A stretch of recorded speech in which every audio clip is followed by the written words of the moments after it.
Good morning बेटा। आज हम आपका जो करा रही थी मैं औद्योगिक वाला वो चैप्टर आज आपको कराएंगे, क्योंकि ये चैप्टर मैं आपको पहले का औद्योगिक निर्माण वाला, ठीक है। औद्योगिक निर्माण के लिए आपको बता देते हैं उद्योग कितने प्रकार के होते हैं, उद्योग कितने प्रकार के होते हैं, साथ में उद्योगों की स्थिति अवस्थिति के लिए कौन कौन सी चीज़ें ज़रूरी होती हैं। आज अब हमारा अगला जो का टॉपिक है वो है एक औद्योगिक नीति, कि किस प्रकार से उद्योगों को चलाने के लिए कि गवर्नमेंट की नीति होना भी बहुत ज़रूरी है, ठीक है। कि अगर जहाँ पे गवर्नमेंट उनको ये कहे कि उनके साथ कोऑपरेशन करती है, उनको अच्छे से मोटिवेट करती है, या ये कहे कि उनको कोऑपरेट करती है, तो उससे क्या होता है उद्योग अच्छे से पनप पाते हैं। लेकिन जहाँ पे दमनकारी नीति होती है तो वहाँ पे क्या होता है उद्योगों को चलाना मुश्किल हो जाता है। एक प्रजातांत्रिक जो देश होने के कारण भारत का उद्देश्य संतुलित पारदर्शी विकास के साथ आर्थिक समृद्धि लाना भी है। भिलाई और राउरकेला में लोहा इस्पात उद्योग की स्थापना देश के पिछड़े जनजातीय क्षेत्रों के विकास के निर्णय पर आधारित थी। वर्तमान समय में भारत सरकार पिछड़े क्षेत्रों से स्थापित उद्योगों धंधों को अनेक प्रकार से प्रोत्साहन देती रही है। कि हमारा देश लोकतांत्रिक है, हमारे यहाँ पे सबसे ज़्यादा उद्योगों पे ध्यान दिया गया है। ये कहें कि हमारा देश आज़ाद होने के बाद में बहुराष्ट्रीय नदी घाटी परियोजना और साथ में उद्योग, दो ही चीज़ों पे सबसे ज़्यादा फोकस रहा है, क्योंकि इन चीज़ों से ही क्या होता है नए रोजगार का सृजन हो सकता था, ठीक है। इसी तरह से हमारा यहाँ के लोहा इस्पात उद्योग है, भिलाई है, राउरकेला है, ये उन क्षेत्रों में लगाया गया है जहाँ जनजातीय लोग रहते हैं, जो ये कहेंगे सामाजिक स्तर पे भी पिछड़े हुए हैं, आर्थिक क्षेत्र पे भी पिछड़े हुए हैं। तो इस प्रकार के लोगों को नए रोजगार देने के लिए इस उन उद्योगों का वहाँ पे लगाया गया था। मुख्य उद्योग देखिए, किसी भी देश के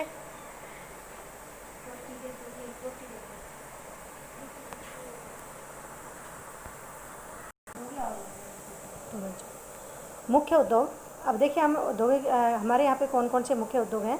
किसी भी देश के औद्योगिक विकास के लिए लोहा इस्पात उद्योग, क्योंकि लोहा को सबसे मूल आधार माना जाता है, क्योंकि लोहे इस्पात उद्योग को अन्य उद्योगों की रीढ़ की हड्डी कहा जाता है। कारण क्या है कि लोहा एक ऐसी वस्तु, एक ऐसी धातु है जिसके बिना एक सुई से लेकर, घर की छोटी सी सुई से लेकर, अगर हम बड़े बड़े बिल्डिंग या बड़े बड़े उद्योगों की मशीनों की बात करते हैं तो वो भी उसके बिना हम उसके बारे में सोच भी नहीं सकते, पॉसिबल नहीं हो सकता। इसलिए सबसे ज़्यादा ज़रूरी है कि जो है इस्पात उद्योग है वो सभी देशों के विकास की मूल आधार होता है, ठीक है। सूती वस्त्र उद्योग हमारे परंपरागत उद्योग में से एक है। चीनी उद्योग स्थानिक कच्चे माल पर आधारित है, जो कि अंग्रेजों के समय भी फला फूला था। इनके अतिरिक्त इस अध्याय में वर्तमान में भी आधुनिक उद्योग जैसे पेट्रोलियम है, रासायनिक उद्योग है और अवगम प्रौद्योगिकी उद्योग है की भी हम विवेचना करेंगे। यानी कि हमारा जो मूल जो उद्योग है, यानी कि हमारे रीढ़ की हड्डी जो लोहा इस्पात उद्योग, उसका इस चैप्टर में आपका होगा।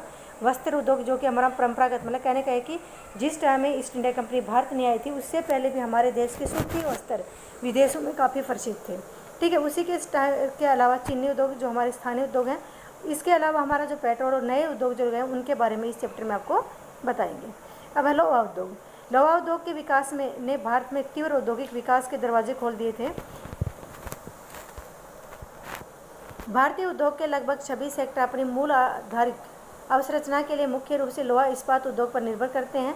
क्या हम लोहे के उपयोग के बिना कृषि में होने वाले औजार बना सकते हैं? यानी कि मैंने आपको क्या बताया कि घर की एक छोटी सी सुई से लेकर किसी भी बिल्डिंग का काम या किसी भी उद्योग का, मशीनों का, किसी भी चीज़ की अगर हम कल्पना भी नहीं कर सकते, लोहे के बिना हो सकती है, ठीक है।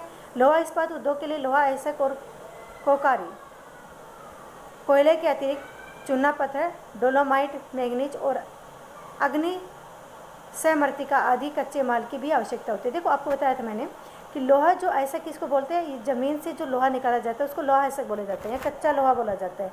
ये इतना कठोर नहीं होता। इसको कठोर करने के लिए इसको क्या करते हैं, कोयले की भट्टियों पर तपाया जाता है। तपाने के बाद में देखो इसमें कोयला तपाने के लिए काम में लिया जाता है। चूना जो पत्थर होता है वो भट्टियों में लेप करने के लिए किया जाता है। डोलोमाइट और मैंगनीज लोहे के अंदर मिलाया जाता है। अग्नि समर्तिका ये क्या होता है, ये लोहे कच्चे माल के रूप में उसमें काम में लिया जाते हैं, कि जहाँ पे भट्टियाँ होती हैं वहाँ पे इसका लेप किया जाता है, ठीक है। ये सभी कच्चे माल स्थूल भार, यानी कि सारे के सारे क्या होते हैं, अधिक भार वाले होते हैं। आगे सुन में इसमें भार ज़्यादा होता है। लोहा क्या होता है, कच्चा भी भारी होता है और तैयार होने के बाद में भी भारी होता है।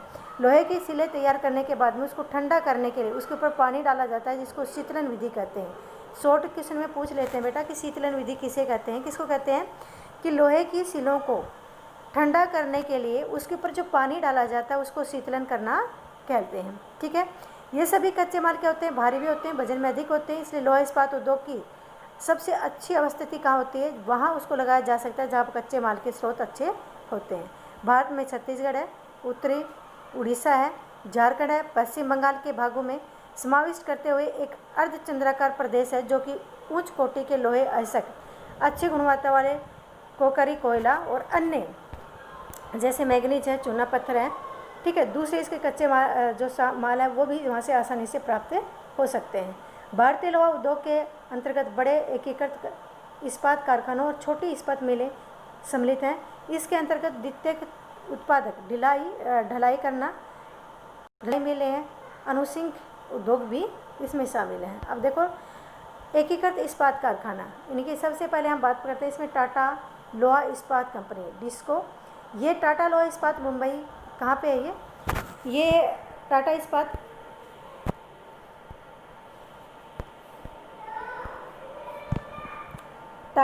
मुंबई कोलकाता रेलवे मार्ग के बहुत निकट स्थित है। यहाँ इस्पात के निर्यात के लिए सबसे नज़दीक लगभग 250 किलोमीटर दूर पतन कोलकाता है। संयंत्र जो कि ये डिस्को आपको 1907 में लगाया गया था और भारत का पहला जो है ये लोहा उद्योग माना जाता है। संयंत्र को पानी सुवर्णरेखा नदी से खुरकोई नदी से लोहा यहाँ को मिलता है नोआ मंडी से, बादाम के पहाड़ से, और कोयला जोड़ा खान से यानी उड़ीसा से, और कोकारी कोयला झरिया और पश्चिम बोकारो क्षेत्र से प्राप्त किया जाता है। देखो इसमें आपका आ जाएगा कि इसमें आपको पूछ रहे टाटा लोहा इस्पात कंपनी कहाँ पे है। ठीक है, इसको कोयले का निर्यात कहाँ से होता है, यानी कि कोयला इसमें कहाँ से लाया जाता है, लोहा इसमें कहाँ से लाया जाता है। तो लोहा जो है वो नोमाडी और बादाम की पहाड़ियों से है। कोयला जो है इसका उड़ीसा से और झरिया और पश्चिमी बोकारो क्षेत्र से कोयला प्राप्त किया जाता है। भारतीय लोहा इस्पात कंपनी IISCO यानी कि ये कौन सा है, भारतीय लोहा इस्पात कंपनी के ने अपना पहला कारखाना हीरापुर और दूसरी कुल्टी में स्थापित किया है। 1937 में भारतीय लोहा और इस्पात कंपनी ने सहचर्य से बंगाल स्टील कॉरपोरेशन की स्थापना की गई है। वरन ये कहाँ पे है, पश्चिम बंगाल में। लोहा और इस्पात के उत्पादन में दूसरी इकाई की स्थापना की गई है। इंडियन आयरन स्टील कंपनी के अधिकार क्षेत्र में इसको लाया गया है। ये तीनों संयंत्र दामोदर घाटी परियोजना, रानीगंज, झरिया और रामगढ़ के निकट कोलकाता आसनसोल रेल मार्ग पर स्थित हैं। लोहा अयस्क सिंहभूम, कहाँ से लोहा कहाँ से लिया जाता है, सिंहभूम झारखंड से लिया जाता है। जल दामोदर नदी से मिलता है और बराकर नदी से प्राप्त किया जाता है। दुर्भाग्य से 1972-73 में भारतीय लोहा और इस्पात कारखानों से इस्पात उत्पादन बहुत कम हो गया है और संयंत्र सरकार के अधीन कर दिया गया है। इसके बाद में है Visvesvaraya iron steel company. Visvesvaraya iron steel company ये तीसरे नंबर का एकीकृत इस्पात संयंत्र Visvesvaraya iron steel company workers, जो कि प्रारंभ में मैसूर लोहा इस्पात वर्कर्स के नाम से जानी जाती थी। ये जब मैसूर लोहा इस्पात केंद्र के नाम से जानी थी, निजी कंपनी थी, लेकिन आज के टाइम में ये सरकार के अंडर में काम कर रही है। ठीक है, बाबूदीन की जो पहाड़ियाँ हैं वहाँ से इसके केमानी गुड़ी के लोहा अयस्क का क्षेत्र निकट है। चूना पत्थर और मैंगनीज की भी आसपास के क्षेत्र में उपलब्ध है, लेकिन इस प्रदेश में कोयला नहीं मिलता। प्रारंभ में पास के जंगलों से प्राप्त जो लकड़ियाँ होती थी उन लकड़ियों से कोयला प्राप्त किया जाता था। 1951 तक ईंधन के रूप में प्रयोग किया जाता था। बाद में विद्युत भट्टियाँ लगाई गई। इनमें लोग प्रपात जल विद्युत परियोजना से प्राप्त जल विद्युत का उपयोग होता है। संयंत्र को जल भद्रावती नदी से प्राप्त होता है। यह संयंत्र विशिष्ट इस्पात व एलियन का उत्पादन करता है। ये कर्नाटक में बेटा पहले मसूर के नाम से जाना जाता था, मसूर स्टील कंपनी थी, लेकिन उस टाइम ये एक प्राइवेट कंपनी हुआ करती थी। लेकिन आज के टाइम में इसे विश्वेश्वरैया स्टील कंपनी के नाम से जाना जाता है। ये सरकार के अंडर में आ चुकी है ये कंपनी। ठीक है, यहाँ पे कोयले की सबसे कमी है, कारण है क्योंकि कर्नाटक में की जो लोहा यानी कि उत्पादन क्षेत्र में कर्नाटक नंबर 1 पे लोहे में, लेकिन कोयले की आपूर्ति न होने की वजह से यहाँ पे ज़्यादातर कच्चे लोहे का ही निर्यात किया जाता है। ठीक है, यहाँ पे पहले जंगलों से चारकोल और लकड़ियाँ काट कर चारकोल ईंधन के रूप में काम में लिया जाता था, लेकिन आज के टाइम में अभी इसको बिजली की जो विद्युत भट्टियाँ हैं उससे इसको काम में लिया जाता है। पानी इसको भद्रावती नदी से प्राप्त किया जाता है।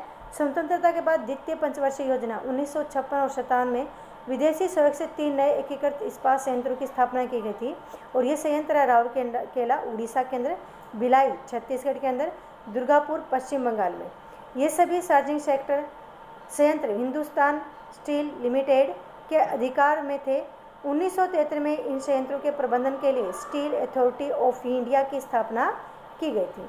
आज का हम अपना इतना ही करेंगे। अगला जो ये आपको 3 मैंने बताई हैं जो नई कंपनी हमारे उद्योग लगाएंगे उसको हम अगले वीडियो में करेंगे। ओके बेटा, धन्यवाद।